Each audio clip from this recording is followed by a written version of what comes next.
시청자 여러분 안녕하십니까? VOA 뉴스투데이 시작합니다. 미국 샌프란시스코에서 아시아 태평양 경제협력체 APEC 회의가 11일 개막했습니다. 정상회의는 15일부터 이틀 일정으로 열리는데 조 바이든 대통령은 연쇄적으로 고위급 회담을 열 예정입니다. 특히 중국의 시진핑 국가주석과 한반도 문제 등을 논의하고 아태 지역 지도자들에게 경제 비전을 제시할 계획입니다. 첫 소식 조은정 기자가 보도합니다. 미국 백악관의 제이크 설리번 국가안보보좌관이 브리핑을 열고 아시아 태평양 경제협력체 APEC의 주요 일정과 의제를 밝혔습니다. 설리번 보좌관은 특히 조 바이든 대통령이 이번 회의에서 중요한 고위급 외교에 나선다면서 15일에 중국의 시진핑 국가주석과의 정상회담을 강조했습니다.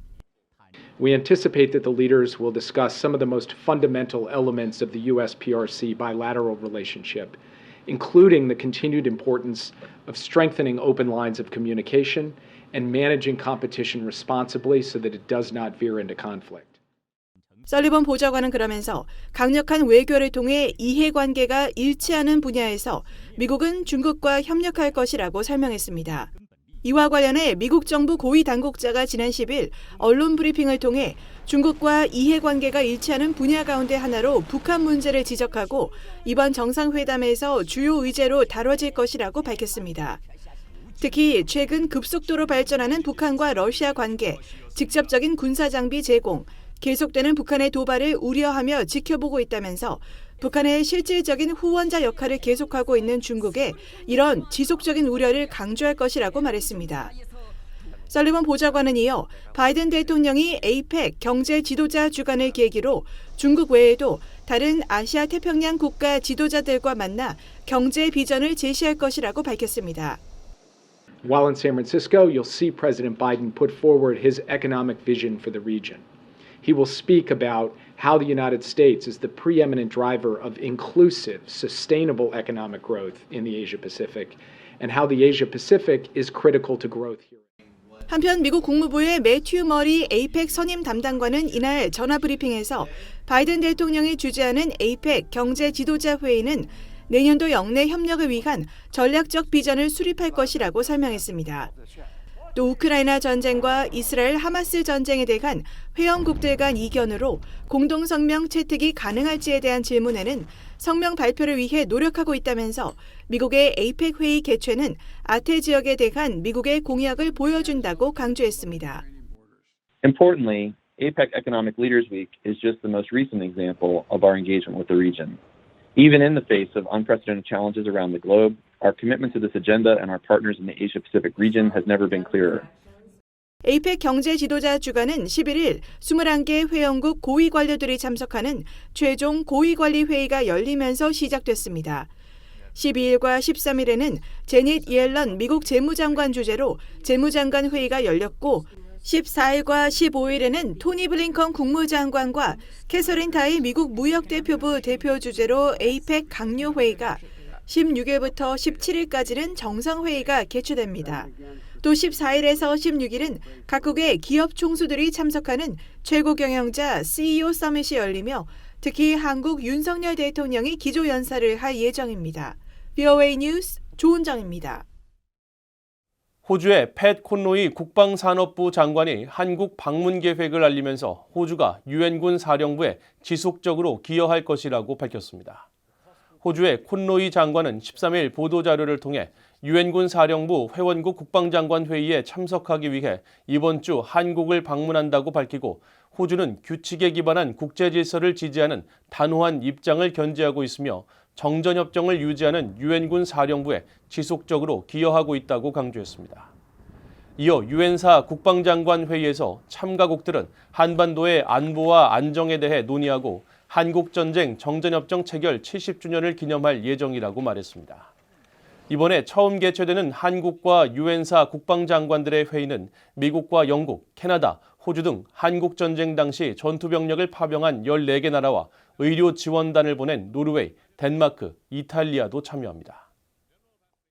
미국과 한국이 이번 55차 안보협의회 SCM을 통해 북한 위협에 대한 구체적인 대응 억지 방안을 합의했습니다. 미국 내 전문가들은 북한의 고도화된 위협에 대한 달라진 양국의 인식과 대응 의지를 보여줬다면서 특히 한반도 비핵화 표현이 아니라 북한 비핵화라고 명시한 부분을 평가했습니다. 또 미군의 조기 경보 위성 정보 공유 강화에 합의한 것은 한국의 대북 미사일 방어 빈틈을 메우는 핵심적 조치라고 진단했습니다. 김진희 기자가 보도합니다. 게리 세이모어 전 백악관 대량살상무기 조정관은 13일 VOA에 과거 미한 안보협의회 SCM 공동성명에서 한반도의 비핵화 표현이 담긴 것과 달리 이번에 북한 비핵화가 단독으로 명기된 데 주목했습니다. 노골적으로 가속화되는 북한의 위협에 대한 미한 양국의 달라진 인식이 반영된 결과로 강력한 대응 의지를 분명히 한 것이란 평가입니다. Overall, threat from North Korea has gotten worse over the last year, and the U.S. and the allies have responded by taking measures in order to strengthen their military cooperation, including the Washington Declaration to enhance extended deterrence between the U.S. and South Korea, and then the Camp David summit with the U.S., ROK, and Japan. So I think we see, the allies responding to the growing North Korean threat with increased defense cooperation and intelligence sharing and so forth. 군사 전문가인 브루스 베넷 랜드 연구소 선임 연구원은 이번 SCM 공동성명에 담긴 내용들이 과거에 비해 진일보한 내용들을 담고 있다면서 북한이 제기하는 핵과 미사일 위협뿐 아니라 악의적 사이버 활동과 불법 해상 환적 등 위법 활동이 구체적으로 명시됐다고 평가했습니다. That while certainly the nuclear part of the threat is very serious, their cyber threats and other threats are also of serious concern. And so they're trying to provide a more comprehensive picture and give the populations of both of our countries a sense that something needs to be done about those threats more than we're currently doing in order to rein them in. 한미연합사 작전 참모를 지낸 데이비드 맥스웰 아태 전략센터 부대표는 이번 SCM 공동성명에서 중국과 러시아를 직접 거론하면서 제재 이행을 촉구한 부분을 주목했습니다. 북한의 위협이 한반도를 넘어 우크라이나와 중동 등의 무기를 제공하는 등의 악의적 활동을 하고 있다는 점을 거론하면서 이 같은 위협에 기초한 미한 동맹의 새로운 비전을 제시했다는 겁니다. 전문가들은 또 이번 SCM에서 가장 주목해야 할 성과 중 하나로 양국이 북한의 미사일 위협에 대응한 미군 조기 경보위성 정보 공유 강화에 합의한 것을 꼽았습니다. To the extent that South Korea is getting from the U.S. information it didn't have before from satellites in real time, that gives it a better picture of the North Korean missile threat to be able to direct its own missile defense forces and more reaction time because it's getting the information quicker. 전문가들은 미국의 정보 역량이 매우 뛰어난 것은 맞지만 홀로 운용했을 때보다 한국과 공유했을 때 더 큰 시너지를 낼 수 있다면서 이번 미한 간 정보 공유는 향후 미한일 3국 간 미사일 정보 실시간 공유 체계 확립을 위한 첫 시작점으로서 긍정적 영향을 줄 수 있다고 분석했습니다. VOA 뉴스 김진희입니다. 미국 하원에서 한국전쟁 참전용사와 주한미군 복무장병의 희생의 경의를 표하는 결의안이 초당적으로 발의됐습니다.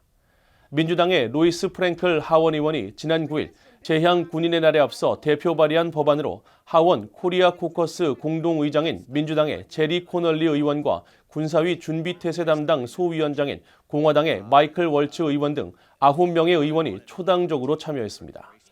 결의안은 180만 명에 달하는 미군 장병들이 한반도의 자유와 민주주의를 수호하기 위해 한국군 및 유엔군 사령부 산하 20개 동맹군과 함께 참전했으며 주한미군 복무장병으로 알려진 2만 5천 명에 이르는 미국의 육해공군 그리고 해병들은 민주주의를 지키기 위해 여전히 한국에 주둔하고 있다는 점을 명시했습니다. 또 한국전쟁은 많은 미국인들에게 잊혀진 전쟁이 됐지만 한국전 참전 용사들과 주한미군 복무장병들은 민주주의와 자유를 수호하기 위해 한국전 전후 명예로운 복무를 한 것에 대해 모든 미국인들로부터 인정받을 자격이 있다고 강조했습니다. 미국 의회 관계자들이 최근 미국을 방문한 한국의 탈북민들을 만나 탈북민들의 미국과 한국 정착 프로그램 참여 확대 노력을 강화하고 탈북민들을 강제 북송하는 중국 관리들에게 제재를 가하도록 하는 북한인권법 재승인 법안의 의회 통과를 촉구했습니다. 미국 의회 관계자는 12일 VOA에 민주당의 팀 케인 상원의원 보좌진 주최로 민주당과 공화당 의원실 보좌진들이 지난주 워싱턴 DC를 방문한 탈북민들과 간담회를 가졌으며 한국의 탈북민 대표단은 이 자리에서 자신들은 물론 사랑하는 이들의 이야기를 공유했다고 밝혔습니다. 이 관계자는 그러면서 국무부가 탈북민들의 미국과 한국 정착 프로그램 참여를 늘리기 위한 노력을 강화하고 탈북민들을 북한으로 강제 송환하는 중국 관리들에게 제재를 가하도록 하는 북한인권법 재승인 법안의 의회 통과를 촉구했습니다. 앞서 강제북송 피해자 가족 등이 결성한 한국의 탈북민 강제북송 비상대책위원회 대표단은 지난주 탈북민 출신의 태영호 한국 국회의원과 함께 워싱턴을 방문해 줄리 터너 국무부 북한인권 특사와 미셸 박스틸 하원 의원 등을 만나 중국의 탈북민 강제북송 중단을 위해 힘써줄 것을 요청했습니다. 스웨덴이 50년 가까이 부채를 상환하지 않는 북한에 대해 정기적으로 접촉하며 채무 이행을 요구하고 있다고 밝혔습니다. 스웨덴 무역보험기관 EKN 공보실은 13일 북한의 채무 불이행에 대한 입장을 묻는 VOA의 질문에 1975년 이후부터 상환되지 않고 있는 해당 부채와 관련해 북한과 정기적으로 접촉하고 있고 기회가 있을 때마다 외교관계를 통해 미수금을 받기 위해 노력하고 있다고 밝혔습니다. 이어 6억 스웨덴 크로나, 미화 약 5,500만 달러에서 시작한 북한의 부채는 원금의 연체 이자가 붙으면서 28억 크로나, 미화 2억 5천여만 달러로 늘었다고 밝혔습니다. 북한은 1973년 스웨덴과 수교 직후 자동차 회사 볼보의 세단형 승용차 1,000대를 구입하고 지금까지 대금을 갚지 않고 있으며 스웨덴 이외에도 영국과 오스트리아, 폴란드, 헝가리, 스위스, 체코, 루마니아 등에도 30년 넘게 빚을 갚지 않고 있습니다. 이상으로 VOA 뉴스투데이를 모두 마칩니다. 시청해주신 여러분 고맙습니다.